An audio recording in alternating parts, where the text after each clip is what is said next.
Hey, what's up, Funkheads? Waves 8 and 9 of the San Diego Comic-Con Funko exclusives was announced last week, and they are the Disney Wave and the Miscellaneous Wave. And they do contain some really nice pieces, some pieces that a lot of people have been wanting for a while, and also some extremely rare ones that might be kind of hard to get a hold of. Before I get into Wave 8, I want to talk a little bit about Tinkles with Ghost in a Jar. Not sure why she wasn't announced in the Miscellaneous Wave. She was a surprise announcement just by herself, and this is definitely one of the pops I want the most. Hopefully it's shared somewhere, that'll get plenty of them in. If not, this is one I might have to splurge for on eBay and cut out some of the other ones I don't really want to get this Tinkles, because she is from one of my favorite episodes of Rick and Morty, and I really like the sculpt, and I like that she comes with Ghost in a Jar. Really a great pop. The only thing that would have been awesome if she had some kind of like translucent rainbow stand or something so she looks like she's flying. That would have been awesome, but this pop is great anyway. Kicking off the Disney Wave is his Chip and Dale 2-pack, Flocked. Perfect characters to put together, perfect characters to flock. The sculpt looks really good on them. I might just have to pick this one up if I see it. I've been trying not to collect too much Disney because I already collect way too many lines, but this Chip and Dale do look really good. They are also making Tigger, Flocked. And I'm not collecting the Winnie the Pooh line, but this Tigger looks really good. I might just have to get him as well. I love that he's flocked. I love that sculpt. Not sure how I'm feeling about these new flocked stickers they're putting on the boxes, those little round pink stickers. I guess it's nice because it's not evident that pops are flocked right away. And I do know that they jacked the price up a little bit on flocked pops recently. So maybe that sticker subconsciously makes you feel like it's more special or something and makes you more willing to pay more. I don't know. Not a big fan of that sticker, but it looks like all the flocked pops are going to have it on there now. I was quite excited when I first saw this glam of Mr. Toad, because I used to love The Wind in the Willows as a kid, and I really want this pop. Unfortunately though, this one is only limited to 1,500 pieces, which is pretty low, and I'm sure I'm not the only one that really wants this Mr. Toad, so I'm pretty sure this guy is going to be at least 80, 90, 100 bucks on eBay. It might settle down closer to 80, but this guy is pretty rare, he's pretty cool. Probably won't be able to get him, but I would really love to have this guy. Hey Hey has a really great sculpt and a very impressive paint job. It does have a really nice shimmer to it, like how rooster feathers have. And I really like all the sculpting around the eyes and the beak and the feathers on the neck. Really, this is a great looking pop.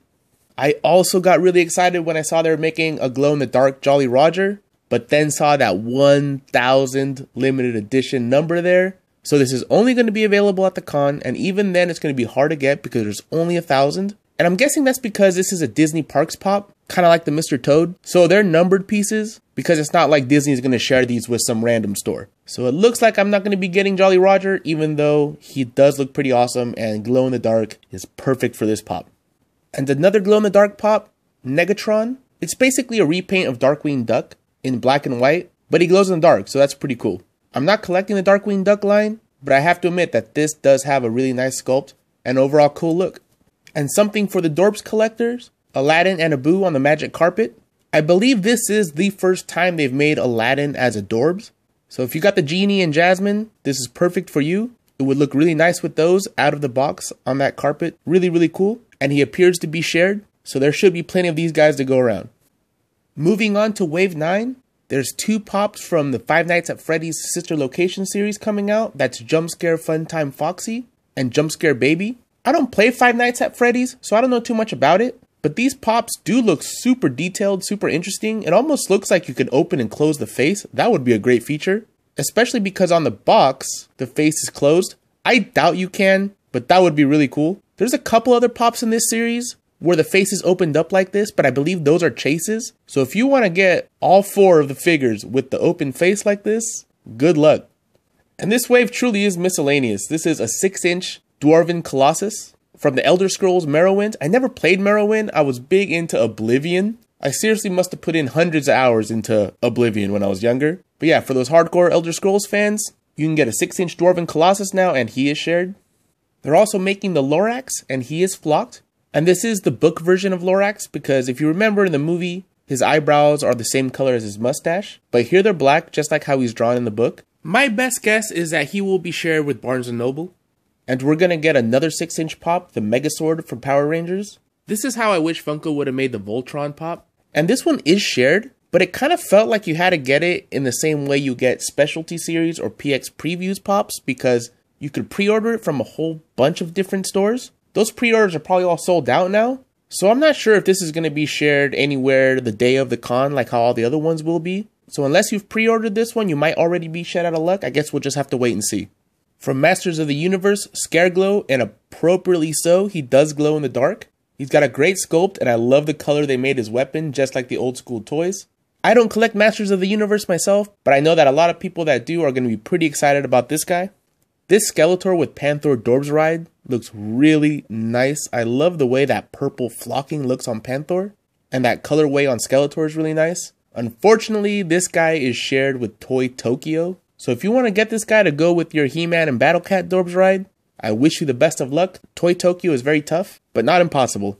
And Masters of the Universe getting a third item. This time it's a rock candy of She-Ra, looking really good. Perfect character to make as a rock candy.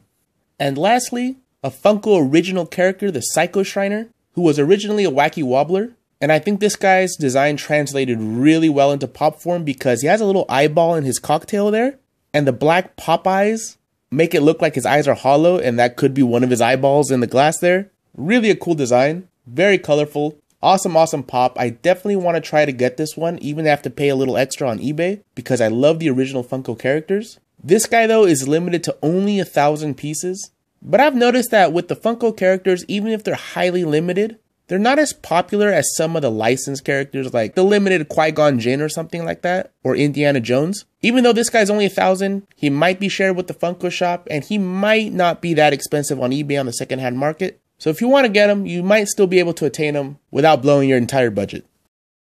Alright guys, that was Wave 8 and 9. And there are a handful of pops I really want to get. Unfortunately though, all the ones I want are the ones that have a limited number on them. So I might have to just get less pops and pay a little extra for those, because they're the ones I truly want. My favorites of these two waves are definitely the Jolly Roger, the Psycho Shriner, Mr. Toad, but they're all numbered. And I also like that Tinkles. Those would be the 4 I would pick out of these two waves. What about you guys? Let me know in the comments below. Thanks for watching and take it easy.